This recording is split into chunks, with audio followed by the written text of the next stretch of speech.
Election commission ఒక emblem ఇస్తుంది.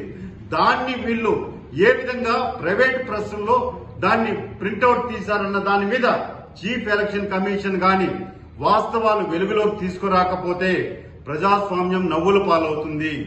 నేను ఒకటే డిమాండ్ చేస్తున్నాను. ఈరోజు తిరుపతి నగరపాలక సంస్థలో అధికారులు ఏళ్ల తరబడి తిష్ట వేసి కూర్చోన్నారు. మరి వాళ్ళంతా కూడా ఈ బోగస్ ఓటర్లలో భాగస్వాములు అయ్యారా? కంచె చేని వేసిన విధంగా ఈరోజు జిల్లా అధికార యంత్రాంగం ఏం చేస్తున్నారయ్యా? మీరంతా ఎన్నికల కమిషన్ విలువల్ని దిగజార్చేశారు. ఈరోజు ప్రజాస్వామ్యంలో ఓటు అనేది వజ్రాయుధం అని చెప్పని ఓటు అవగాహన ర్యాలీలు నిర్వహించారు.